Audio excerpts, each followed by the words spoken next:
नमस्कार साथियों, आज शाम को सारे विपक्ष पार्टियों की बैठक हुई है। जो 3 बिल पेश किए जा रहे हैं लोकसभा में पहले और उसके बाद में राज्यसभा में आएंगे। एक संविधान संशोधन विधेयक है और 2 बिल स्टैट्यूटरी बिल हैं। कुल मिलाकर 3 बिल पर चर्चा हुई। पहली बात जो सर्वसम्मति से ये साफ हुआ कि जो 2023 में अनुच्छेद 334 ए आर्टिकल 334 ए सितंबर 2023 को हमारे संविधान में शामिल किया गया था। सर्वसम्मति से 1/3 आरक्षण महिलाओं के लिए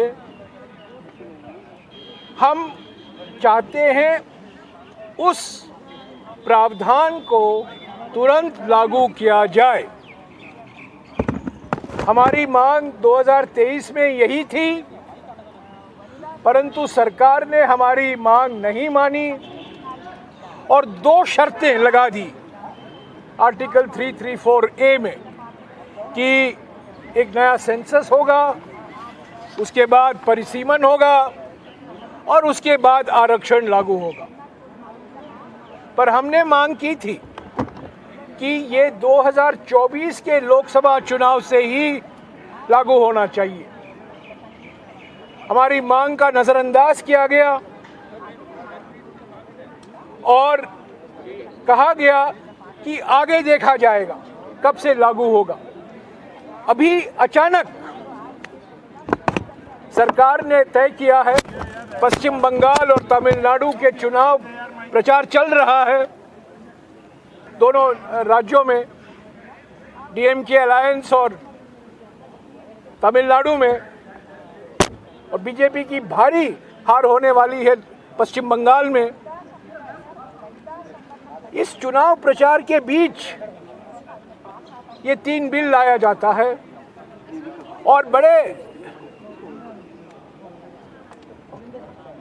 गलत तरीके से महिला आरक्षण और परिसीमन के बीच में एक जोड़ा जाता है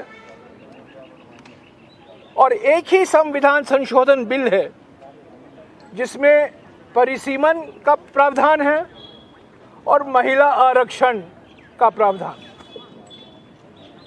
ये परिसीमन बड़ा खतरनाक है, जो बार बार सरकार की ओर से कहा जा रहा है। गृह मंत्री ने कहा है, अनेक मंत्रियों ने कहा है कि लोकसभा 50% ज़्यादा बढ़ाया जाएगा और उसके साथ साथ समानुपातिक तरीके से सभी राज्यों के सीटें बढ़ाई जाएंगी लोकसभा में। वो कहीं इस विधेयक में शामिल नहीं है। सिर्फ लोकसभा का जिक्र किया गया है। जो हर एक राज्य का स्ट्रेंथ होता है, जो अनुपात है, वो इस बिल के आधार पर घटेगा। कई राज्यों का प्रपोर्शन घटेगा। दक्षिण भारत, उत्तर पश्चिमी भारत, पूर्वी भारत, छोटे छोटे राज्यों का रेशो घटेगा, प्रपोर्शन घटेगा। तो बार बार ये कहा जा रहा है प्रोपोर्शनेट प्रोपोर्शनेट प्रोपोर्शनेट। प्रोपोर्शनेट दिखाई नहीं देता इस डिलिमिटेशन के प्रावधानों में। और इसके साथ साथ डिलिमिटेशन कमीशन की बात की गई है। जिस तरीके से डिलिमिटेशन कमीशन ने असम में और जम्मू और कश्मीर में अपना काम किया है, ये बिल्कुल साफ हो गया है कि डिलिमिटेशन कमीशन बीजेपी के हाथ में एक हथियार है बहुमत पाने के लिए। तो ये कुल मिलाकर सारी पार्टियां चाहती हैं जो मौजूदा लोकसभा का स्ट्रेंथ है 543 उसके आधार पर 1/3 आरक्षण महिलाओं को दिया जाए, वो 2029 के लोकसभा चुनाव से ही लागू किया जाए। पर हम परिसीमन के प्रावधानों के बिल्कुल 100% खिलाफ हैं। हम इसका समर्थन नहीं कर सकते। हम चाहते हैं कि महिला आरक्षण लागू हो। अगले लोकसभा चुनाव के जो अभी 3 साल बाकी हैं, तो 3 साल के अंदर सब कार्रवाई की जा सकती है और अगले लोकसभा चुनाव से ही महिला आरक्षण लागू हो सकता है। ये हमारी मांग है। पर परिसीमन के प्रावधान को हम हरगिज स्वीकार नहीं कर सकते। हम इसका विरोध करेंगे, बहस में भाग लेंगे। बीजेपी का लोकतंत्र में और संविधान में कोई विश्वास नहीं है, पर हम लोकतांत्रिक तरीके से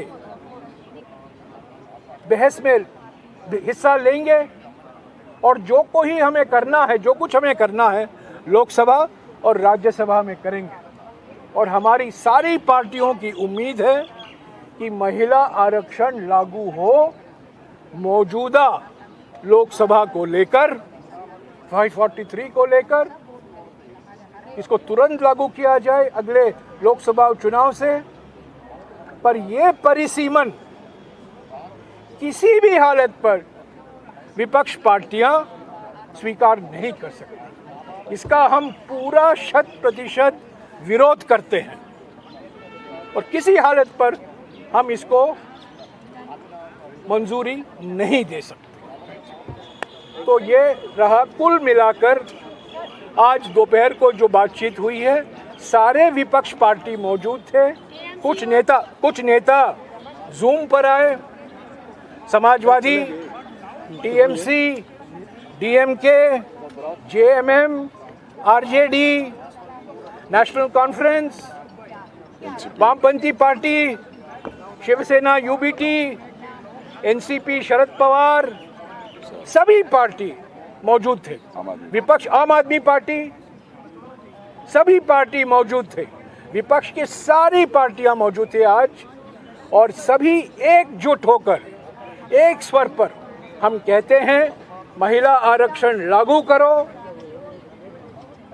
अगले लोकसभा चुनाव से मौजूदा लोकसभा का जो स्ट्रेंथ है उसके आधार पर 1/3 आरक्षण दो।